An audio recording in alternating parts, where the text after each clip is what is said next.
Thank you, Tristan. That's lovely. But it's all about you, really. I mean, without you, this wouldn't happen. So thank you for coming. Thank you for staying the distance as well. This is the last talk.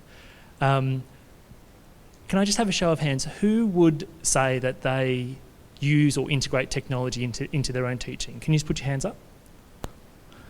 Okay, so give us an example of what you do. Using our CAS calculators, we record for the, what's it called? What's the data projected, and I forget what it's called, and we analyse the data. Oh, okay. All right. So graphics calculators, yeah. Okay. All right. Who else is doing an interesting thing with technology? Peter, what are you doing? I'm going to ask you. Videos. Yes. Videos. Anyone else want to pipe in? Yes, Sharon. Feedback clickers or... The clickers. Excellent. All right, well, I'm going to be sharing with you some of my experiences with technology. Now, I used to call this talk Success and Failure because not everything that I do is successful. Some of it fails miserably. But I thought this was a more sort of proactive title. Okay, so what are the sort of questions that keep me awake at night? And probably they're the same questions that keep some of you awake at night as well. These are just, I'm not going to discuss all of these, but in teaching, how do you take an idea, a method, a concept, and make it large, make it really touch a large number of people or a large group of people, perhaps geographically diverse, or a large lecture theatre, or a large class, or a school of children? How do you do that? The other flip side to that coin is in a large room or a large class at school, how do you make teaching personalised? How do you touch everybody in the room? How can you make something meaningful on the individual level? How can you make people feel like they're included and be diverse? And whatever you do, how can you measure how effective your teaching is? So I'm going to discuss some of these ideas and some of the examples that I've used to use technology to answer some of these questions. Okay, so here's an example of one of my classes. It's a bit like Where's Wally, isn't it? Right? If you can find me, you get like 5 points. Okay.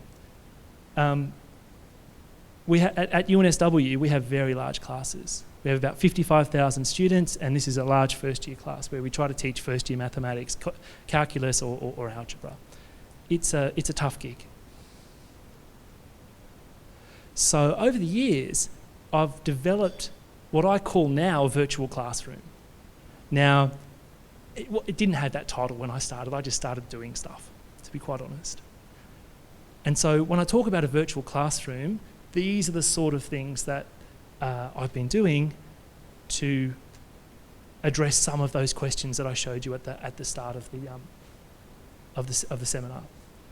So I've done a lot. Peter mentioned videos. I've done a lot of videos as well. Maybe you have too. I have a commitment to open education, so I like free things that are openly available. So I've produced interactive e-textbooks. I've done live streams on Google Hangouts where you're actually having a class with a whole bunch of students all over the world, so it's interactive. I've done some online quizzes just through simple things like Google Forms, and I've used games in education. So this is an example of a video. Can I just have a show of hands? Who also does video in their teaching? Who records some of their stuff? Okay, so yeah, it's becoming more popular now, and making a video it's almost like sending an email. It was 15 years ago. People, maybe 20 years ago now. People were it was just emerging. People didn't really know how to do it, and now it's becoming easier and easier. So here's an example of one of my things. So you can see the lighting's no good. The camera's not straight. Can you see how the board curves? It's not. When people think of online video, they think like Hollywood. This isn't Hollywood. It's like reality TV. Okay, so and Khan Academy is another good example. Khan Academy, they're not fancy videos, but people love them, and they're very effective. You have lots of benefits with using online video. You get flexibility, instant feedback. If you use a platform like YouTube, people don't hold back. They'll let you know what they think of your teaching almost instantly. You don't have to wait till the end of semester to get it. You can also look at analytics, which kind of dovetails into what Alice was saying about data. And analytics is pretty sexy too. I've got to agree with Hal Varian there. Analytics are pretty sexy. And also, I found that just videotaping yourself and watching it back again, you can learn a lot about the way you teach. So it's almost like a self-reflective PD exercise. So for the last 8 or 9 years, I've been doing a lot with online video. And here's a comment from a student. I won't read the whole thing to you, but the important thing that I liked about this comment is this student obviously knew that they were not a top student, but yet they could see real value, and that the resources had a profound effect on the way they worked and the way they understood things. How about some hard evidence? Well, about 3 or 4 years ago, I did a set of videos for an engineering maths class, 200 students, second year. I asked them the question about the YouTube maths resources. Nobody disagreed. That's a pretty strong endorsement.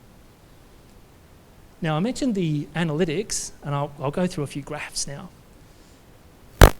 You can see back in 2008 when I started doing this, not much was really happening. These are the number of views per day. Right? And then you can see a couple of years down the track, things start happening. And then on the right-hand half of the graph, you get these waves. Anybody know? Like, it looks like a pattern to me. Anyone want to pipe up? What? It's assessment, yes. You don't need a PhD to know that assessment drives activity, right? Okay, but now we can prove it. What was the really big spike? Did you take your clothes off? No. That was when I launched my new song, E is a magic number. No. Another big question that we can answer now is, how do people find these things? How do people find resources? If we're going to launch something like Maths by Inquiry, how are people going to find it? Okay. To me, this is amazing. I know the font's small. The top blue line and the next one down, which is almost the same, the top one is a suggested video. So you watch a video on YouTube, down the right-hand column of the screen, you get all these suggestions, these personalised suggestions. The second one is a YouTube search. So what does that tell you? It tells you that search is no longer king or queen of finding things. It's suggestions.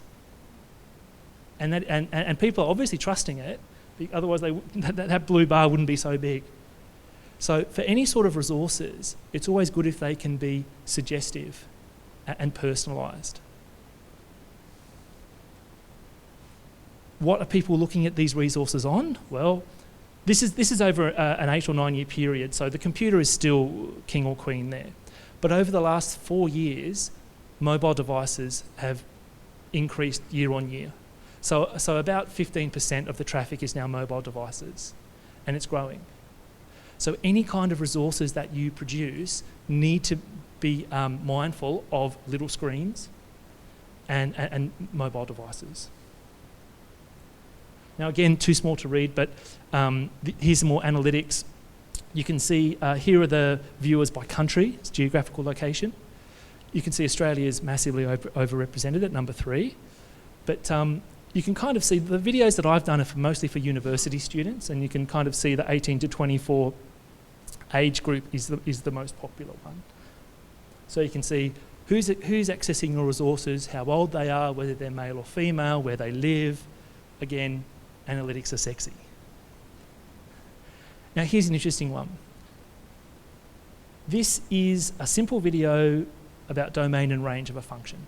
Okay, 10 minutes, nothing complicated. When I saw this is over a 5-year period, so analytics over a 5-year period, and it's about 100,000 views for that video. Okay, so a lot of data. This is the really important thing. Have a look at male versus female. It's almost even. Now, if you walk into any maths class, any engineering class, the split is about 4 guys to every girl. So why is that happening? So that opens up a new question. Are online resources and technology poised to level the playing field in terms of diversity and gender balance? Okay, another video, not very professional, but you can see this line down here that is a crude measurement for interaction. So you can see how long people stay on before they drop off to, they get the information they want, or they decide that this video is not for them. Again, another interaction one. This curve measures engagement.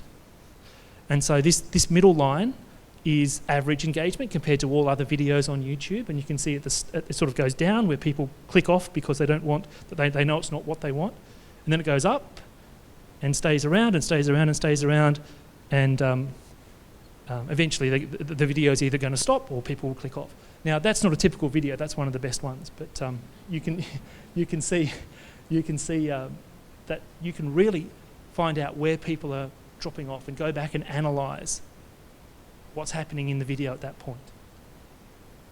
Okay, so what has been the biggest criticism of videos? Well, we might get to that in the panel discussion, but yes, passiveness. Okay, when somebody's watching a video, the video doesn't really care what's happening, right? The video is going to play anyway. Okay, so people, the trick with, the danger with watching a video is it's a bit like going to class and just sitting there, not engaging. I watched a video, I must be learning something, right? So what I did was I started building that virtual classroom. I started writing some textbooks, some free textbooks, where every chapter was linked to a video, and what you do is you fill in the blanks. This sort of meant that students, it was designed to get people engaging more, going sort of back and forth, pausing the video, and actually taking some notes. Okay, I won't read that to you, but they're free. The books are absolutely free, so anyone in the world can download them. These are the most popular books on this particular publisher's website. Now see if you can spot the odd one out. I Still Can't Speak English, Personal Confidence and Motivation, English for English Speakers, and Engineering Mathematics. Okay? Now, 2 million people have read that book. 2 million. So that's another big tick for making things accessible and open and free. Okay, personally, I'm not a big fan of prescribing textbooks that cost $250 each. That's just not something that I'm into. Okay, again, my big fat head, but this is the next step to online video. And I'm sure some of you have done it here. Things like webinars where you are streaming your presentation or your class live. So there's no editing, there's no post-production, you just get up there and it streams. And people are interacting with you live on the other end, controlling what you do, giving you instant feedback face-to-face or virtually face-to-face. It's been great. Now, a lot of teachers, a lot of academics grumble when I give a talk like this because they're like, I don't have time to do that.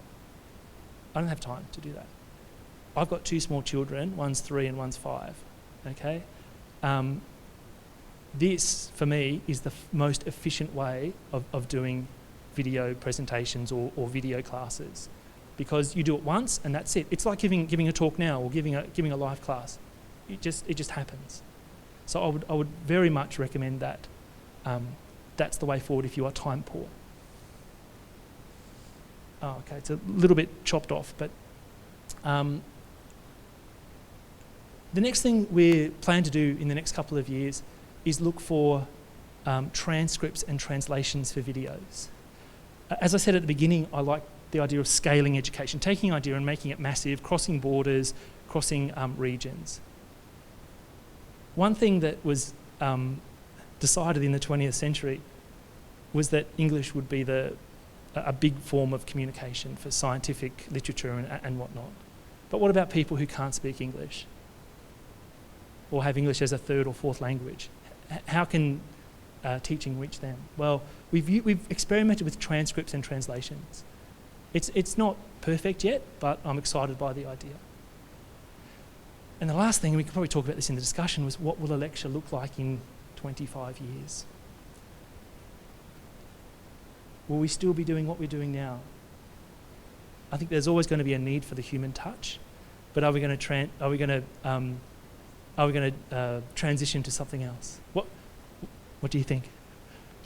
No? Oh, okay. 5 years.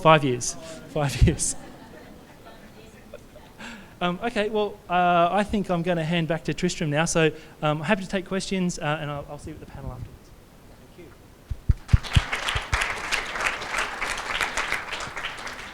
Okay, any questions for Chris? Hi, Chris. Are the videos done live with students, or you do it separately without students? That's a really good question. When I'm doing the live ones, I'll have a bunch of students, at home or in the library or something like that. They're done on my own sometimes, but also sometimes with a group. So I'm conscious of things like, so if they're done with a group, I don't put that up openly unless, I'm mindful of things like privacy and things like that. So I think with university students, it might be a little bit different because they can sort of sign their own forms and whatnot. But even the ones where you might have high school students or a bunch of high school students, that it doesn't have to be completely open. You can still sort of have different levels of openness on YouTube or whatever your learning management system is. So, yeah. Any further questions? Steve? Sorry, I'm going to ask a nasty question, Chris. One of the characteristics of university students, in my experience in the last couple of unis I've worked in, is that their sole motivation is passing an exam so they can get something at the end of it. Do you think making videos actually plays into their hands?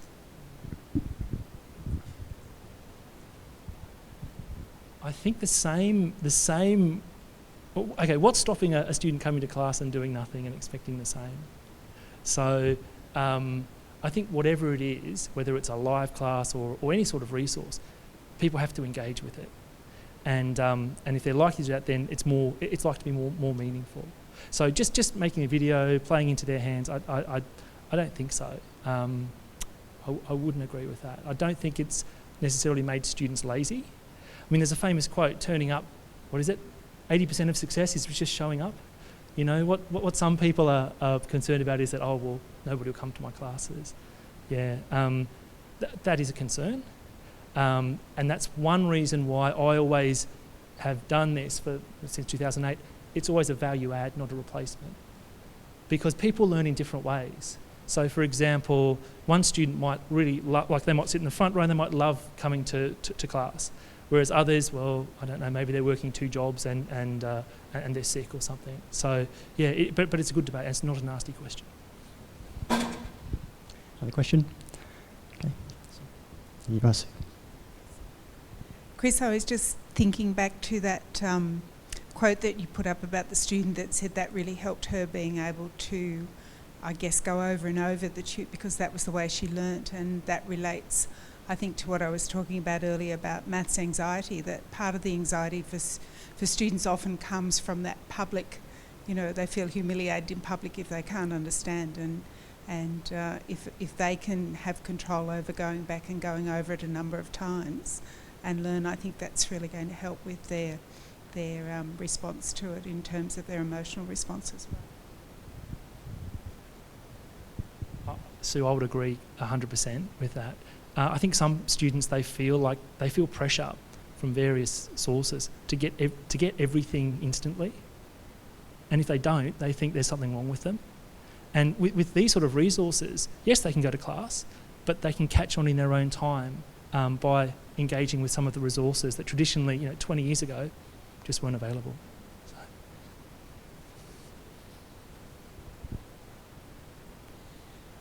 I was just going to say that in light of all of this, as a baby boomer, you know, came through the protest era, blah, blah, do you think because we've got all of these different things and this notion of you can download your lecture notes, you do the videos, blah, blah, do you think that kids who are actually doing a tertiary education are losing something from all of that in terms of that the whole point about being in that educational environment and having the arguments and the discussion and the collaboration that comes from actually being part of a lecture group and the extended group is actually something really huge that's going to be lost over time?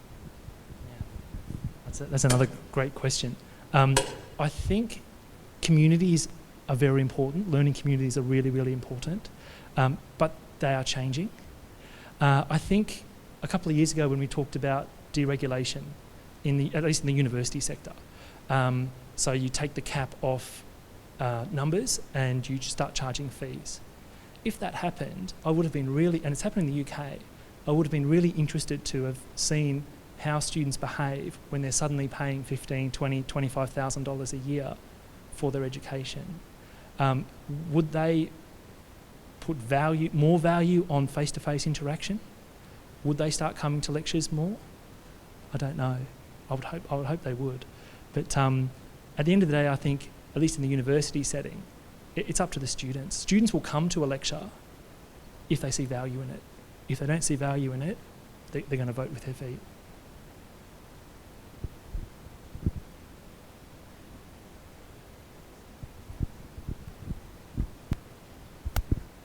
I had a quick look on YouTube, and most of your videos target tertiary, possibly college. I haven't taught year 11 and 12 maths, so I don't know.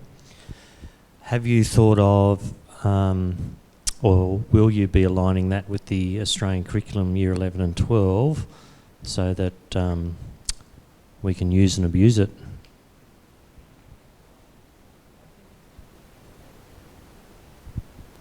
That's also an excellent question, thank you. I think there are quite a few teachers who are playing in that space already. People like Eddie Wu is very famous. Yeah, he's very famous and he's very active, very good teacher. Khan Academy is there as well. I'm not sure if that can be mapped to the Australian curriculum, but I would actually have a look at what Eddie Wu is doing, because he is a great teacher at Cherrybrook, which Judy mentioned before. And he's very, very popular. So I would start there, and yeah, I'm happy to give you the URL after the site. But yeah.